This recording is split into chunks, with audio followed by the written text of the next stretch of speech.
Jai Hind aspirants, I Ruby Thakur welcome you to SSB Crack Exams channel. So I am here with पूरा का पूरा summary of the budget 2024. So already हमने economic survey जो था उसके ऊपर detail analysis कर लिया and now today will be completing the budget के अंदर क्या क्या हमारा इस बार रहा है. बट उससे पहले हम जानेंगे कुछ नॉर्मल से concept relating to the budget.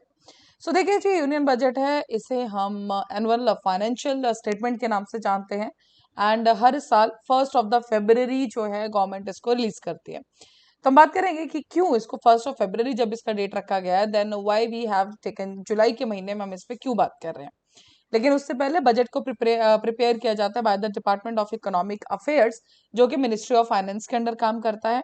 और जो हमारा बजट है वो क्लासिफाई किया जाता है दो टाइप्स में, एक है revenue budget and the capital budget. So बात करें रेवेन्यू बजट क्या है, तो बेसिकली वी कैन से जो भी हमारी गवर्नमेंट को रिसीव में जो भी पैसा उनके पास आता है या उनको स्पेंड करना है, वो चाहे टैक्सेस के साथ हो या कोई और सोर्सेज हो, so yes that will be called as the revenue budget, जो उनके पास पैसा आ रहा है. एंड सिमिलरली कैपिटल बजट, जो उनके पास असेट्स और लाइबिलिटीज है, चाहे वो रोड्स के ऊपर उन्होंने पैसा लगाया या किसी भी इंफ्रास्ट्रक्चर के ऊपर पैसा लगाया, कोई इक्विपमेंट उन्होंने देश के लिए खरीदा है, so that is called as the capital budget. Constitutional provisions के अंदर अगर हम देखेंगे तो बजट दो पार्ट्स में होता है, पार्ट ए और पार्ट बी. तो पार्ट ए बेसिकली डील करता है मैक्रो इकोनॉमिक पार्ट में कि अब आने वाले एक साल में देश के अंदर क्या क्या चीजें हैं जो गवर्नमेंट की प्रायोरिटी लिस्ट में रहेंगी डन, तो उन्हीं की स्कीम को कितना पैसा मिलेगा, so everything is here only. But similarly when we are talking about the part B, तो बात करते हैं फाइनेंशियल बिल के ऊपर, टैक्सेशन के ऊपर, इनकम टैक्स की चीजों के ऊपर. तो yes, these are all on the part B of the budget part. Now next, जैसे कि मैंने आपको बताया जब 1 फरवरी की डेट थी, then why we are having our budget in July also.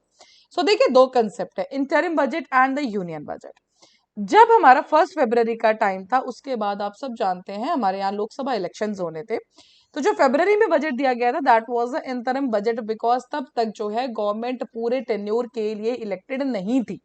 अब जैसे कि लोकसभा इलेक्शंस हो चुके हैं और बीजेपी गवर्नमेंट आ चुकी है, तो इसीलिए अब जो है फाइनल हमारा यहाँ पे क्या आया है, बजट आया है.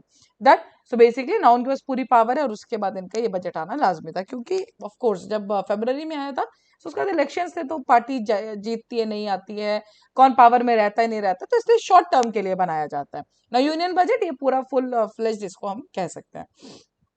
क्या आपके कॉन्स्टिट्यूशन में भी बजट मेंशन है, तो for sure it is mention in the article 112. But कहीं पर भी आपको वर्ड बजट नहीं मिलेगा, आपको वर्ड मिलेगा annual financial statement, and that is the article 112. Demand for grants article 113 में रहते हैं और फाइनेंस बिल या मनी बिल जो है ये है हमारा आर्टिकल 110. करेक्ट. सो ये थे हमारे कुछ बेसिक से concept related to the budget. अब आते हैं हम बाकी चीजों पे. सो देखिए जी, हम आज तक जो सबसे ज्यादा बजट किसी ने पास किए हैं तो है वो मुरारी जी देसाई, 10 बार उन्होंने बजट दिया है. और उसके बाद पीजी दमरम जी 9 बार दिया है, प्रणब मुखर्जी ने 8 बार. ना सिमिलरली वी आर टॉकिंग, अगर निर्मला सीतारमन जी हैं तो अभी तक वो 5 बजट दे चुकी हैं. बट यस, अब 5 साल का कार्यकाल है, फाइनेंस मिनिस्टर हैं वो, तो अब ऑफकोर्स जैसे हर बार बजट आएगा तो वो जो हमारे मुरारजी देसाई हैं उनको भी जो नंबर है उनका 10 बार का उसको भी क्रॉस कर जाएंगे, बिकॉज ऑलरेडी 5. और इससे पहले 2019 में 5th बजट दिया था, उसके बाद अब उन्होंने एक इंटरिम बजट दिया था तो 6th हो गया, और now this is the union budget last. तो अभी तक वो टोटल 7 बजट जो है हमारे टोटल दिए जा चुके हैं निर्मला सीतारमन जी के बारे में.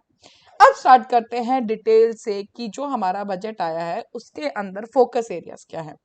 तो देखिए, जब स्पीच स्टार्ट की गई थी तो सबसे पहले तो निर्मला सीतारमन जी ने धन्यवाद किया था पूरे इंडिया की पब्लिक का कि यस, उन्होंने वापस से मोदी गवर्नमेंट को जिता के उन सबको पावर देके तो उनके ऊपर एक भरोसा जताया.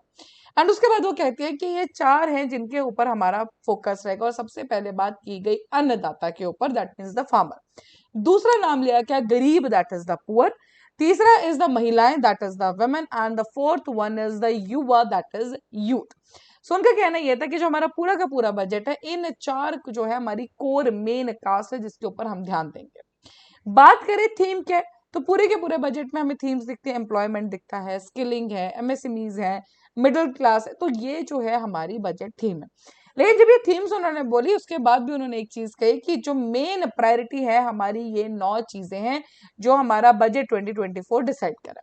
सबसे पहला है एग्रीकल्चर के ऊपर हमारा residence, then employment and skilling के ऊपर, सोशल जस्टिस के ऊपर, मैन्युफैक्चरिंग एंड सर्विसेज के ऊपर, एनर्जी सिक्योरिटी के ऊपर, इंफ्रास्ट्रक्चर के ऊपर, इनोवेशन R&D के ऊपर और the next generation reform. So these are the 9 things जो हमारा प्रायोरिटी बेस पे रहेगा जो हमारा बजट 2024 आया है.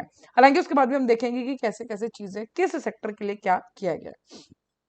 अब आप सब जानते हैं कि जब लोकसभा इलेक्शंस हुए थे तो 2 स्टेट की मदद के बिना हमारी जो मोदी गवर्नमेंट है वो अपनी गवर्नमेंट नहीं बना सकती थी बिकॉज उनके पास मेजोरिटी नहीं थी ना. वो थे हमारे बिहार और आंध्र प्रदेश. अब बिहार मांग रहा था स्पेशल स्टेटस फॉर बिहार, लेकिन हालांकि उसको नहीं दिया गया है. बट वहीं एक आप कह सकते हैं बैकडोर से उनकी हेल्प की गई है. तो बिहार के लिए पर्टिकुलरली दिया गया है 26,000 करोड़ का पैकेज. अब जब 26,000 करोड़ का पैकेज दिया गया तो ऑफकोर्स कुछ चीजें उसके अंदर मेंशन की गई होंगी. तो सबसे पहले बात की गई हमें डेवलपमेंट करना है रोड कनेक्टिविटी प्रोजेक्ट्स का. तो पटना पूर्णी एक्सप्रेस है, बक्सर भागलपुर एक्सप्रेसवे है और 2 lane bridge over river Ganga in the Buxar. तो ये जो है रोड प्रोजेक्ट्स मेंशन किए गए थे. सिमिलरली 2400 मेगावाट का एक power plant industrial corridor node जो कि गया से चलेगा डन, वो भी अनाउंस किया गया. लेकिन इसी के बीच में जो सबसे ज्यादा इंपॉर्टेंट है that is the Purvodaya initiative which is announced by the government. तो इसके अंदर बेसिकली जो हमारा eastern part of the country है उसी की डेवलपमेंट की बात की जा रही है. सो यह देखिए we will formulate Purvodaya for the all round development. कौन कौन सी स्टेट्स है? बिहार है, झारखंड है, वेस्ट बंगाल है, उड़ीसा है और आंध्र प्रदेश है. तो जैसे कि मैंने आपको मेंशन किया it is the eastern India. Done. तो उसको नॉर्थ ईस्ट से अपना कंपेयर करें तो ऑफ कोर्स फोकस किस पे रहेगा? ह्यूमन रिसोर्स डेवलपमेंट के ऊपर, इंफ्रास्ट्रक्चर के ऊपर, एनहांसमेंट के ऊपर, इकोनॉमिक अपॉर्चुनिटी के ऊपर. तो these are the all things जिसके ऊपर हमारा मेन फोकस रहना चाहिए.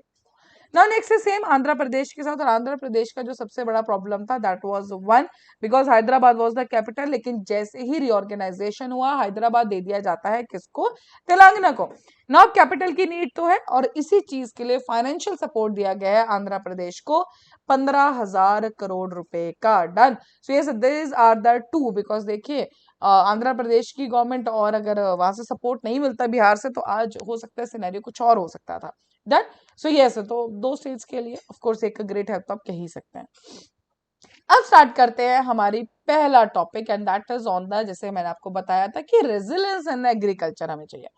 तो सबसे पहले जो इन्होंने कहा कि हमें रिसर्च करना है किसके अंदर? एग्रीकल्चर के अंदर. तो वही चीज है कि agriculture research setup to bring focus on the productivity कैसे बढ़ाया जाए. तो basically climate change, climate resilient varieties because आपको पता है क्लाइमेट बहुत ज्यादा चेंज हो रहे हैं. अब उस हिसाब से हमारी क्रॉप्स भी ग्रो होनी चाहिए तो इसके ऊपर वी नीड अ रिसर्च. तो वही चीज इसमें कही गई है. Second is the national cooperation policy. अगर आप लेफ्ट हैंड पे से तो यस एक ऑर्डर के लिए, एक सिस्टम के लिए, कॉपरेटिव सेक्टर के लिए एक पॉलिसी लाएगी government and that will be called as the national cooperation policy. Third है हमारा vegetable production and the supply chain. तो जितने भी हमारे एफपीओएस है डन. तो एफपीओएस के बारे में हमने इकोनॉमिक सर्वे में भी कल पढ़ा था. हमारे कॉपरेटिव्स है, सप्लाई चेन्स है, उनके स्टोरेज हो गया, उनका कलेक्शन हो गया, उनका मार्केटिंग है वो प्रॉपर होना चाहिए. इसके ऊपर गवर्नमेंट फोकस करेगी. Then we do have the Aatmanirbharta. तो ये हमें फोकस करना है ऑयल सीड्स है, मस्टर्ड है, ग्राउंड से सम सोयाबीन, सनफ्लावर के हम इसके अंदर भी क्या हो जाए? आत्मनिर्भर हो जाए. बिकॉज हम सब जानते हैं सोयाबीन ऑयल जो आप नॉर्मली रिफाइंड ऑयल घर पे खाते हैं सो yes that is majorly import कराया जाता है. Next is the release of new variety. तो जो एक टारगेट रखा गया है कि 109 जो है नई हाई यील्डिंग और क्लाइमेट रेजिलेंट वैरायटीज लाई जाएंगी. ठीक है. 32 फील्ड एंड हॉर्टिकल्चर क्रॉप्स को रिलीज किया जाएगा. सो यस आप देख रहे हैं तो कहीं ना कहीं पूरा रिसर्च और एक नई नई चीजों के साथ आना चाह रहा है in the agriculture sector. Natural farming के ऊपर बात की जाए तो 1 करोड़ फार्मर्स को अक्रॉस प्रोत्साहित किया जाएगा कि वो नेचुरल फार्मिंग स्टार्ट करें और विद इन द 2 इयर्स उनको सर्टिफिकेशन भी दी जाएगी. 10,000 bio input resource centres establish किए जाएंगे. So this is for the natural farming. Next is the shrimp production and export. तो yes no doubt shrimp export अब एक हमारा काफी अच्छा आप कह सकते हैं कि इकोनॉमिकल सेक्टर भी है. तो श्रिम्प फार्मिंग के लिए फाइनेंसिंग की जाएगी और एक्सपोर्ट भी फैसिलिटेट किया जाएगा और जो इंस्टीट्यूट रखा है इसके पीछे का that is the NABARD. Done. Now next is the digital public infrastructure DPI. तो ये coverage of farmers and there land कितने के अंदर? 3 साल के अंदर अंदर. डिजिटल क्रॉप सर्वे होगा 400 डिस्ट्रिक्ट्स के अंदर. Jan Samarth based on what? That is the Kisan credit card. So देखिए आपको ये सब चीजें नॉर्मल एग्जाम पर्सपेक्टिव से आपको पता भी रहना चाहिए अबाउट द केसीसी हो गया. ठीक है. Digital public infrastructure. तो yes we have to work on that. But yes ये जो बजट में ये 3 चीजें इसके अंदर डाली गई थी. ना सेकंड चैप्टर जो इसके अंदर आता है that is for the employment and skilling. तो पीएम पैकेज के अंदर 3 schemes for employment linked initiative. तो सबसे पहले देखो फर्स्ट टाइमर जो आपको ब्लू में दिख रहा है लेफ्ट हैंड साइड में, तो 1 month wage to new entrant in all formal sector in 3 installment up to 15,000 done. तो बेसिकली जब भी आप कोई नया फॉर्मल सेक्टर में आप अपनी नई जो जॉब एनरोल करते हैं तो आपको क्या है 15,000 3 इंस्टॉलमेंट्स में दिया जाएगा by the side of the government, और इसके साथ हमें फायदा होगा 210 लाख यूथ का। सेकेंड वन इज की जो हमारा फर्स्ट टाइम एम्प्लॉयज है डन उनको लिंक किया जाएगा। एंड यहाँ पे आता है ईपीएफओ कॉन्ट्रीब्यूशन। तो आप जब जानते हैं कि आप किसी भी कंपनी को ज्वाइन करते हैं तो आपका पीएफ कटता है, तो उसी के अंदर अब गवर्नमेंट कह रही है कि we will also be paying in this, ठीक है। तो बेनिफिट है इससे 20 लाख यूथ का, करेक्ट। एंड कंट्रीब्यूशन क्या रहेगा, scales for the first 4 year, तो पहले 4 साल के लिए ये रखा गया। थर्ड वन इज क्या, गवर्नमेंट विल रियम्बर्स कितना, EPFO contribution of employers up to 3,000 per month for 2 years for all the new hires. जो भी नए हायर किए गए हैं उनका 3,000 का जो क्या है जो भी पीएफ है उसको 2 साल तक क्या कर दिया जाएगा, वापस कर दिया जाएगा, और इससे 50 लाख तक जॉब्स हमारी क्रिएट होने की संभावना है।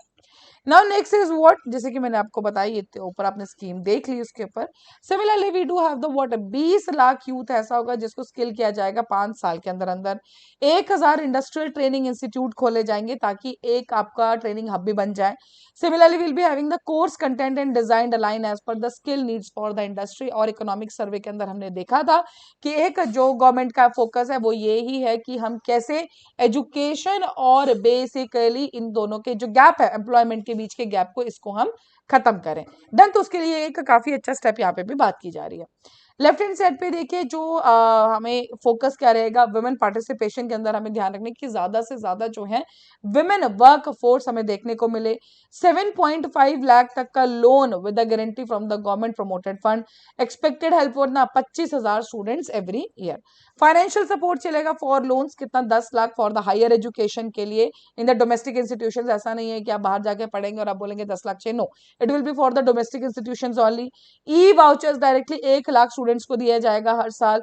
एनुअल इंटरेस्ट सबवेंशन कितना कर दिया गया है, 3%। So yes these are the changes जो कि करे गए हैं। Now next is our inclusive human resource development and the social justice। तो जैसे कि मैंने आपको बताया पूर्वोदय तो विकास भी और विरासत भी। तो जो हमारी ईस्टर्न कंट्री के जो ईस्टर्न पार्ट के जो हमारे स्टेट्स हैं जैसे कि झारखंड, बिहार, वेस्ट बंगाल, उड़ीसा, आंध्र प्रदेश, इन्हीं के डेवलपमेंट के लिए काम किया जाएगा। पर्टिकुलरली आप इंफ्रास्ट्रक्चर में ले लीजिए या बाकी प्रोजेक्ट्स के अंदर भी ले लीजिए। सो अमृतसर कोलकाता इंडस्ट्रियल कॉरिडोर, इसके डेवलपमेंट के ऊपर भी बात है और कहाँ से जाएगा, गया से, हमने पीछे बात भी की थी इसके ऊपर। Similarly will be having the allocation कितना, 3 लाख करोड़ स्कीम किसके लिए, वही सो सारी स्कीम्स वुमेन और गर्ल्स के ऊपर फोकस करेंगे, उसके लिए yes we need this particular number 3 lakh crore. Pradhanmantri Janjatiya उन्नत ग्राम अभियान, तो इसके अंदर भी क्या है, सोशो इकोनॉमिक कंडीशन एक विलेजेस कम्युनिटीज की सही करने के लिए 63,000 विलेजेस को बेनिफिट किया जाएगा जिसके अंदर 5 करोड़ ट्राइबल पीपल रहते हैं। सो दिस इज द प्रधानमंत्री जनजातीय उन्नत Gram Yojana. Then will be having, आपको पता है कि जब भी बात आती है बैंकिंग सर्विसेज की तो नॉर्मली हम अपने आसपास देखते हैं we got a very good services, लेकिन जब वही नॉर्थ ईस्ट की बात आती है तो वहां पे आज भी काफी चीजें सही नहीं है। सो इसी पर्टिकुलर चीज को एड्रेस करने के लिए गवर्नमेंट ने बोला कि they will be establishing 100 branches, मतलब उससे भी ज्यादा किसकी, इंडियन पोस्ट पेमेंट बैंक की, ताकि जो हमारी बैंकिंग सर्विसेज है वो एक प्रॉपर उनको भी सुविधा मिल जाए। Andhra Pradesh reorganisation act already we have discuss, that is the 15,000 crore रुपए दिया जाएगा। देन पोलावरम इरिगेशन प्रोजेक्ट जो है फूड सिक्योरिटी के लिए, उसके ऊपर ध्यान दिया जाएगा, कंप्लीट किया जाएगा। इंफ्रास्ट्रक्चर चाहिए हमें और बनाना फॉर द वाटर हो गया, पावर हो गया, रेलवेज हो गया, रोड्स हो गया। सो इन सब चीजों के लिए yes we need to. Then similarly Visakhapatnam Chennai industrial corridor, Orvakal node on the Hyderabad Bengaluru industrial corridor. तो बेसिकली देखिए इस पर्टिकुलर टाइम पे हमें सबसे ज्यादा जो इंपॉर्टेंट है वो कि जो हमारा एक ट्रेड के दौरान टाइम कंज्यूमिंग है या जो भी हमारा चीजें गुड्स का मूवमेंट है वो जल्दी से जल्दी हो। So yes we need this particular corridors properly, ठीक है। तो हर जगह इन पे काम किया भी जा रहा है, correct. So this was for the Andhra Pradesh reorganisation. Similarly manufacturing के ऊपर बात करें तो सबसे पहले बात आती है मुद्रा लोन्स जो हम इससे पहले लेते थे, तो तरुण कैटेगरी के अंदर it was 10 lakh rupees, now इसको बढ़ा दिया गया है 20 lakh rupee in the Tarun category. Credit support किसके लिए? एमएसएमईज के लिए। मैंने आपको स्टार्टिंग में बताया था थीम बेस में हमारा एमएसएमईज जो है एक पर्टिकुलरली बहुत इंपॉर्टेंट फैक्टर हमने रखा है। नया असेसमेंट मॉडल आएगा किसके लिए? एमएसएमई क्रेडिट के लिए। Then food radiation quality and safety testing के लिए हमें चाहिए। तो बेसिकली इन शॉर्ट अगर देखा जाए पूरे की पूरे स्लाइड को, तो एमएसएमईज के ऊपर हमारा बहुत ज्यादा फोकस रहना चाहिए एंड यस इसीलिए इसके अंदर फाइनेंशियल सपोर्ट या गवर्नमेंट सपोर्ट के ऊपर काम भी किया जा रहा है। Now next is the internship opportunities. ये वापस से किसके लिए? तो ये फिफ्थ स्कीम है जो कि बेसिकली पैकेज के अंदर, जैसे मैंने बताया था कि प्राइम मिनिस्टर के पैकेज फॉर द यूथ के लिए, तो इसके अंदर क्या किया है कि जो 500 टॉप कंपनीज है, ठीक है, वो 1 करोड़ यूथ को 5 इयर्स के अंदर क्या करेगी? इंटर्नशिप प्रोवाइड करेगी। 5,000 पर मंथ का अलाउंस होगा। देन वन टाइम असिस्टेंस है 6,000 थ्रू द सीएसआर फंड्स। तो ये तो थी एक स्कीम इंटर्नशिप के लिए। Similarly 12 industrial parks under the national industrial corridor development programme बनाए जाएंगे। क्रिटिकल मिनरल मिशन, बिकॉज आप सब जानते हैं कि इस पर्टिकुलर टाइम पे it is a very big लड़ाई of the critical minerals done, because अब चाहे हम सेमीकंडक्टर्स के उस पर बात करें या बाकी चीजों पर बात करें, we need this particular minerals. तो बहुत जरूरी था कि भारत इसके ऊपर काम करे। So yes, now here we are with the critical mineral mission. कैसे उसका domestic production, recycling, overseas acquisition, हर चीज पे ध्यान दिया जाए। स्ट्रेंथन अप करेंगे ट्रिब्यूनल को, एपेलेट ट्रिब्यूनल को, ताकि जो भी रेजोल्यूशन हो किसी भी चीज के रिलेटेड, तो वो जल्द से जल्द हो पाए। उसके लिए ऐसा ना हो कि सालों हमें बैठना पड़े, बिकॉज ट्रिब्यूनल्स का जो कंसेप्ट आया था that was for this only कि ये जो हमारा कोर्ट के अंदर चीजें बहुत डिले होती है, उससे पहले हम इन सब चीजों को सॉर्ट कर पाए। Now next is the urban development. तो अर्बन डेवलपमेंट के अंदर देखिए स्टैंप ड्यूटी को कम किया गया है, करेक्ट, ताकि जो भी पर्टिकुलरली एंड इसके अंदर जो फोकस है वो है वुमेन। अगर कोई भी महिला कोई प्रॉपर्टी खरीदती है, अपने नाम पे खरीदती है, तो उनके ऊपर स्टैंप ड्यूटी कम लगाई जाएगी। सिमिलरली स्ट्रीट मार्केट्स को बोला गया है कि बेसिकली इनको डेवलप करने के लिए हमें कुछ, चाहे वो स्ट्रीट फूड हब्स है, उनको बढ़ाने के लिए हमें कुछ करना पड़ेगा। फॉर एग्जाम्पल हार्ट्स टाइप बनाने पड़ेंगे। हार्ट का तात्पर्य आप ये समझे कि एक ही छोटी सी जगह के ऊपर, ठीक है, एक पूरी सराउंडिंग में मान लीजिए आप सारे स्टॉल्स लगा देते हैं और एक चीज को मेंशन कर देते हैं, so that is what called as the heart. तो ये स्ट्रीट मार्केट को एक एनहांस करने के लिए, उसको अच्छे हाइजीनिक और एक अच्छे लेवल पे लेके जाने के लिए, सो यस उसके ऊपर भी बात की गई है। Transit oriented development done. तो डेवलपमेंट प्लान किसके लिए? 14 लार्ज सिटीज जिसके अंदर पॉपुलेशन होगी अराउंड 30 लाख से ज्यादा। वाटर मैनेजमेंट के लिए क्या किया जाएगा? तो ये वाटर सप्लाई को देखो, sewage treatment, solid waste management done. 100 large cities के अंदर ये सब काम किया जाएगा ताकि हमें एक वाटर मैनेजमेंट अच्छा देखने को मिले। That so this is for the urban development वाले पार्ट में। सिमिलरली हाउसिंग इज, आप सब जानते हैं, प्राइम मिनिस्टर आवास योजना डन। तो दैट इज फॉर की how to provide houses for the needy. तो इसी के अंदर यही बात की गई है कि 1 करोड़ urban poor and middle class families will be addressed with the investment. कितना रखा गया है? 10 lakh crore. So this is the investment जो बात की गई है हाउसिंग नीड्स के अंदर। Similarly we do have enabling policies किसके लिए? Regulations for efficient transparent rental housing market. तो ये भी बहुत ज्यादा प्रॉब्लम है, बिकॉज रेंटल प्रॉपर्टीज के ऊपर हमने काफी जगह विवाद होते हुए देखे हैं। सो ये उसी पर्टिकुलर चीज की वजह से वी जस्ट वांट कि एक क्लियर कट हमारे पास आप कह सकते हैं कि पूरा लिस्ट हो डन जो भी रेंटल उसके लिए। तो yes this was also included in our budget part. Now energy security, आप जानते हैं इस पर्टिकुलर टाइम पे climate change, energy, renewable energy, green energy, clean energy concept हर एक समिट का पार्ट बना है। आज के टाइम पे अगर कोई भी पर्टिकुलरली स्टार्ट किया जा रहा है प्रोजेक्ट, तो सबसे पहले ध्यान रखा जा रहा है कि कैसे उसको ग्रीन एनर्जी पे हम अलाइन करें। तो सबसे पहले बात करते हैं लेफ्ट हैंड साइड से, आ जाते हैं कि न्यूक्लियर एनर्जी। देखिए पहले क्या होता था कि न्यूक्लियर एनर्जी के अंदर प्राइवेट सेक्टर को इन्वॉल्व नहीं किया जाता था, but now that is the thing only कि प्राइवेट सेक्टर के अंदर, प्राइवेट सेक्टर वालों को अब हम न्यूक्लियर एनर्जी के अंदर इनकॉर्पोरेट करना चाहते हैं। तो भारत स्मॉल रिएक्टर्स वो सेट करेंगे। रिसर्च एंड डेवलपमेंट होगी किसके लिए? Bharat small modular reactor and newer technologies for the nuclear energy. तो बोलने का मतलब बेसिकली यही है कि जो हमारा न्यूक्लियर एनर्जी वाला प्रोजेक्ट है उसके अंदर जो छोटे इस पे, नौ बहुत बड़े उस पे नहीं हम डाल सकते डन, बिकॉज कभी कुछ भी हो सकता है, because nuclear energy you also know कि वो कितनी खतरनाक चीज है। सो यस प्राइवेट सेक्टर को इन्वॉल्व करेंगे लेकिन कुछ हद तक, ताकि जो पावर डिस्ट्रीब्यूशन है, जो भी हमारे एनर्जी है, वो एक अच्छे उस पर चली जाए done.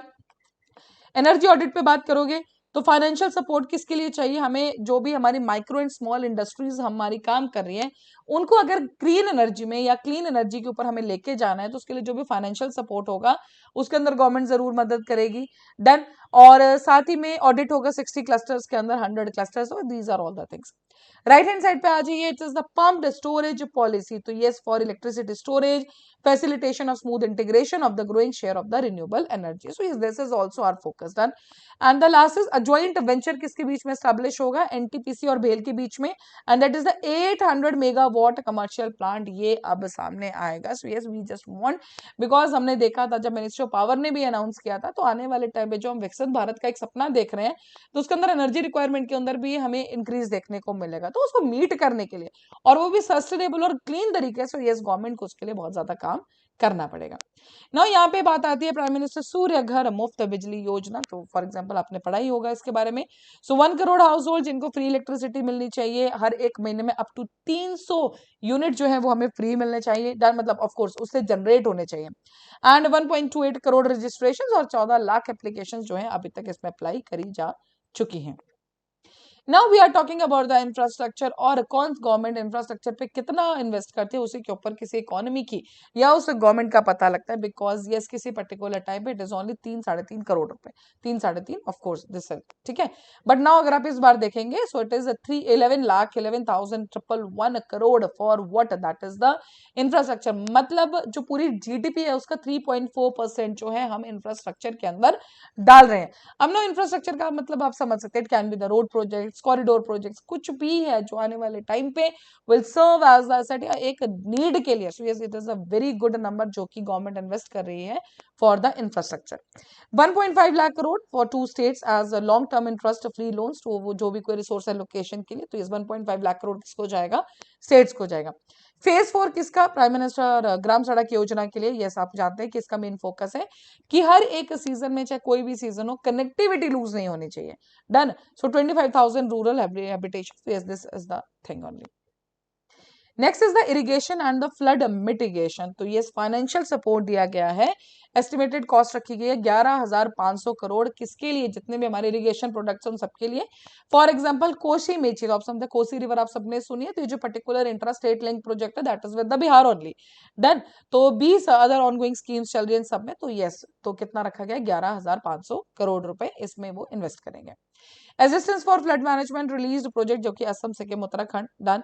Similarly reconstruction and rehabilitation in the Himachal Pradesh, because आप सब जानते हैं whenever we have the monsoon only, तो लैंडस्लाइड, क्लाउड बर्स्ट ये बहुत ज्यादा नॉर्मल हो जाता है. जो हमारे हिमालय रीजन है, चाहे वो हमारा हिमाचल है उत्तराखंड है, उसके अंदर बहुत ज्यादा हमें लॉस देखने को मिलता है. सो पर्टिकुलरली यहाँ पे असिस्टेंस दी जा रही है, that is to the Himachal Pradesh, correct, जो भी रिकंस्ट्रक्शन या रिहेबिलिटेशन प्रोसेस है उनके लिए. Done.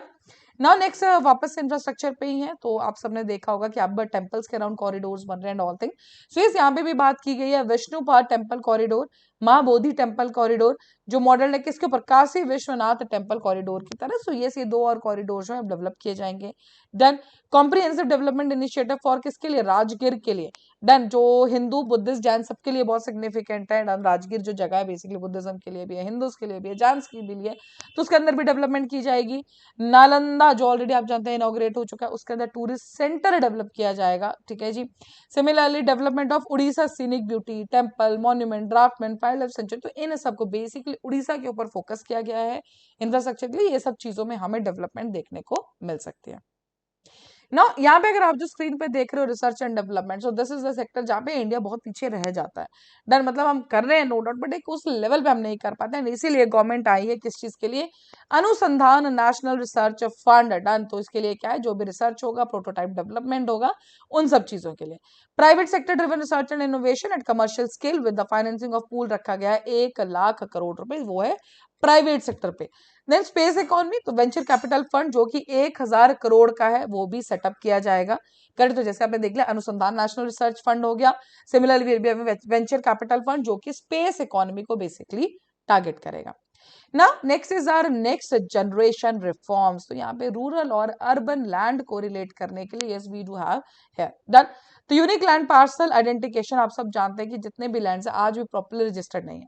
So yes we are having the Bhu Aadhaar सब लैंड्स के लिए. सो यस ये एक गवर्नमेंट का इनिशिएटिव है, तो उसके अंदर जो भी लैंड है सब कुछ किसका किसके नाम पे कितना रजिस्टर्ड है जो भी है, so everything will be there only. तो जैसे आपका आधार कार्ड है, आपकी पूरी आइडेंटिटी बता देता है, वैसे will be having the Bhu Aadhaar also. तो survey of map sub division as per current ownership, linkages to the farmer registers, land records in urban areas will be digitalize with GIS mapping, जो urban areas की बात कर रहे हैं।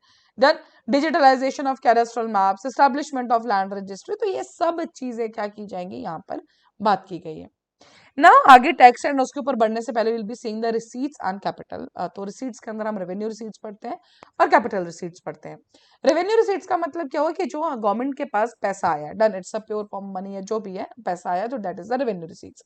और capital receipts क्या होता है कि पैसा तो नहीं है बट कुछ ना कुछ ऐसा कैपिटल बना हुआ है जो आने वाले वक्त में वो उनको पैसा ही देगी, ठीक है, चाहे वो गवर्नमेंट इंस्टीट्यूट कहीं से कुछ भी हो सकता है। सो रेवेन्यू रिसीट्स के इस बार का कलेक्शन अगर देखेंगे तो इट इज 31.3 जो लगाया जा रहा है 24-25 के लिए, इतना होना चाहिए। और कैपिटल के लिए इट शुड बी 16.9। वही पिछला देखो तो 17.9 कैपिटल था और यहाँ पे 27.9। डन। सो ये दिस इज द, तो लगभग अगर 31 40 तो इट इज अराउंड द 47 और 48 लाख। डन। तो लाख करोड़ पे ये बात चल रही है, तो इट इज 48 लाख करोड़ जो है हमारे पास रिसीट्स आएगा। Similarly we are talking about the revenue expenditure, तो देखिए 37.1 है। और इफेक्टिव कैपिटल जो हमने देखा एक्सपेंडिचर दैट इज 15। डन। तो आप 37 15 प्लस कर लीजिए, इट्स 37, ठीक है। तो इट इज मोर देन जो हमने लास्ट में हमारा रिसीट देखा जाए, तो अगर देखा जाए तो जितना हम पैसा कमा रहे हैं खर्चा मुझसे ज्यादा कर दे रहे हैं, तो हालांकि गवर्नमेंट को ये कम करना पड़ेगा। और यही जब हमारे पास रेवेन्यू कम है और हमारा खर्चा ज्यादा है तो हमारे पास आता है फिस्कल डेफिसिट। और यहीं पे गवर्नमेंट का हमेशा से टारगेट ये दिया जाता है कि आपको फिस्कल डेफिसिट को कम से कम रखना है। 2024-25 के लिए 4.9% GDP टन, एंड जो लास्ट उस पे था दैट वाज द 5.1। और सिमिलरली जो ध्यान दिया जा रहा है कि इसको 4.5% पे लेके आया जाएगा इन द ईयर 25-26। तो बोलने का मतलब क्या है कि अब जो आने वाला साल इट इज 4.9% पे है, इससे पहले जो साल गया इट इज 5.1%, और अब जो आने वाला टाइम है उसके लिए हम रखना चाह रहे हैं 4.5%। So no doubt this is a very good start, ठीक है। अगर ये पॉसिबल होता है देन यस, नो डाउट बहुत पैसा बचेगा, ठीक है जी। Now rupee comes because fiscal deficit, देखिए जब भी कोई कंट्री आपके पास इन्वेस्ट करने आएगी तो सबसे पहले वो आपका फिस्कल डेफिसिट के ऊपर जरूर ध्यान देगी ना। देखिए जब आपके पास 1 रुपया आ रहा है तो वो 1 रुपया क्या क्या जोड़ के बन रहा है, now this is very important. So borrowing and other liabilities कितना है 27, मतलब 1 रुपए का, अगर 1 रुपए को मैं 100% ले लूं तो 27% क्या है जो भी हमने बोरो किया है या जो भी हमारे ऊपर और लाइबिलिटीज है या हमने किसी की इंस्टॉलमेंट देने, so that is what, that is are the 27%। Non tax receipts आ रहा है 9%, नॉन डेब्ट कैपिटल रिसीट से कितना आ रहा है, इट इज 1%, कस्टम से आ रहा है 4%, corporation tax we do have 17%, GST और other taxes 18%, union excise duty है 5%, और सिमिलरली इनकम टैक्स है हमारा 19%। तो ये सब जब निकलता है, ये सब चीज मतलब ये सब चीजें जो हमारे पास आ रही है तो जाके उतना उतना कि 27% हमारे 1 रुपए के अंदर 27% जो हिस्सा है, जो हक है वो किसका है, बोरोइंग्स का। देन जो 4% हक है वो किसका है, कस्टम्स का है। सिमिलरली तो 1 रुपए की कीमत कहां से हमें आ रहा है, जो हमारे पास 1 रुपया आ रहा है तो उसका टोटल क्या है, so that is this only. और सिमिलरली वही 1 रुपया अगर मुझे किसी को पे करना है तो वही 100% क्या जाएगा, 19% हमारा चला जाता है इंटरेस्ट पेमेंट्स के अंदर। देन 16% चला जाता है सेंट्रल सेक्टर स्कीम्स के, सेक्टर के आप जानते हैं 100% funding by the government only. Subsidies के लिए 6%, then we have the defence के लिए 8% है, state share of taxes and duties 21% है, finance commission and other transfer 9% है, सेंट्रली स्पॉन्सर्ड स्कीम तो आप जानते हैं कभी कभी 60:40 है, और कोई स्पेशल स्टेटस है तो 90:10 है, तो वो उसके अंदर भी पैसा जाएगा। अदर एक्सपेंडिचर 9%, और पेंशन जा रही है 4%, तो ये 1 रुपया जो है इतने हिस्सों में बढ़ता है, देन तब जाके पेमेंट्स होती है।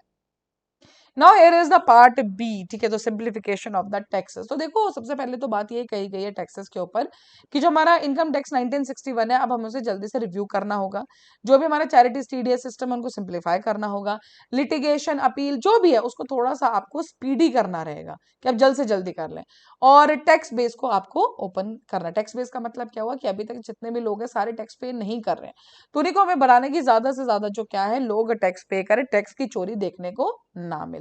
डन। सिमिलरली कस्टम ड्यूटी के प्रपोजल्स देख लेते हैं। तो कस्टम ड्यूटी में चेंज किया गया है। तो अब क्या है कि 3 ऐसी कैंसर मेडिसिन हैं जिनको क्या किया गया, अब इसमें से कस्टम ड्यूटी नहीं लगाई जाएगी। तो इससे क्या हुआ कि मेडिसिन को अफोर्डेबल बना दिया गया। सिमिलरली बीसीडी 15% है, मोबाइल फोन या जो भी हमारा चार्ज होता है मोबाइल फोन के ऊपर 15% था। डन। तो यस, उसी की वजह से बेनिफिट क्या है, अब इसको घटा दिया गया, मीन इसको कम कर दिया गया। तो यस, मोबाइल इंडस्ट्री का फायदा है। सिमिलरली कस्टम ड्यूटी गोल्ड पे, सिल्वर पे कम कर दी गई है। तो यस, डोमेस्टिक वैल्यू एडिशन हमें देखने को मिलेगी। रिड्यूस बीसीडी ऑन श्रिम्प और फिश सीड 5% पे कर दी गई है। तो एक्सपोर्ट्स के अंदर हम एक अच्छा दाम देके अच्छा कॉम्पिटिटिव कर सकते हैं। ठीक है जी। Then exempted more on the capital goods for manufacturing of the solar cells and panels. तो यस, उसके जो एनर्जी ट्रांजिशन है, ग्रीन एनर्जी, उसको हम ज्यादा से ज्यादा कैसे इनकॉर्पोरेट करें, इसी पर्टिकुलर चीज के लिए काम किया जा रहा है। और पूरा का पूरा कस्टम ड्यूटी हटा दिया गया है ऑन द क्रिटिकल मिनरल्स जो भी हमारे हैं, पर्टिकुलर स्ट्रेटेजिक सेक्टर्स को अपलिफ्ट करने के लिए।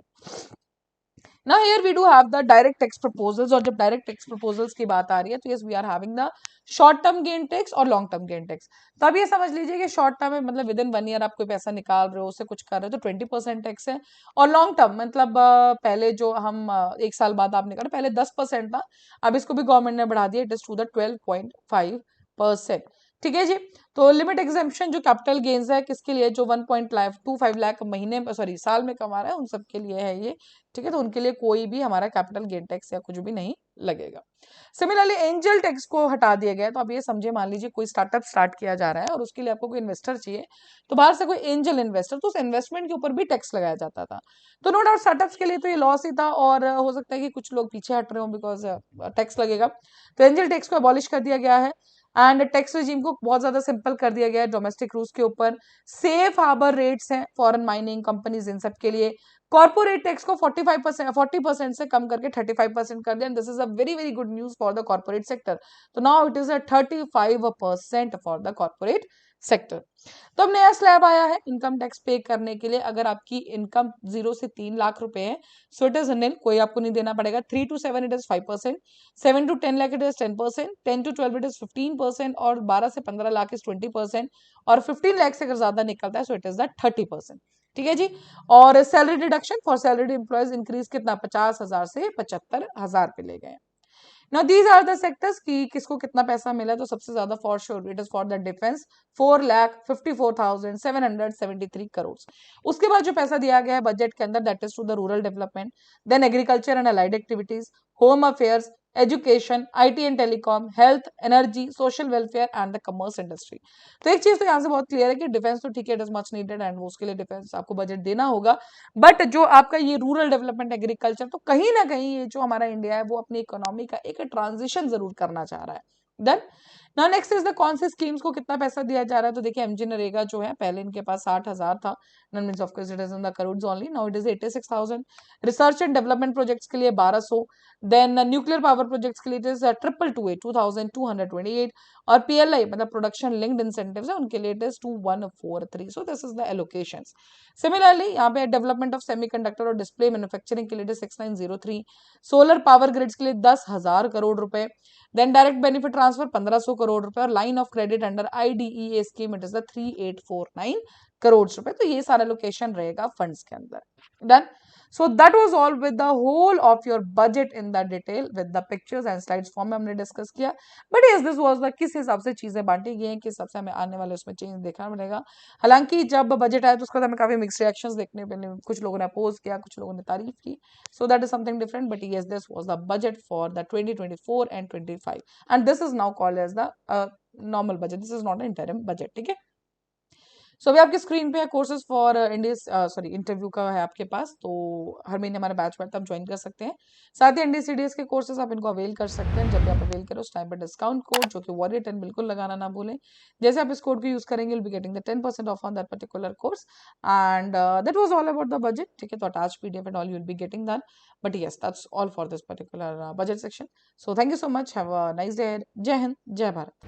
अगर आप एक डिफेंस एस्पिरेंट हैं और SSB interview, NDA, CDS, AFCAT जैसे एग्जाम्स के लिए प्रिपेयर कर रहे हैं तो आप एसएसबी क्रैक एग्जाम्स के कोर्स को चेक करना ना भूलें। आप हमारी लर्निंग एप्लीकेशन को गूगल प्ले स्टोर से भी डाउनलोड कर सकते हैं।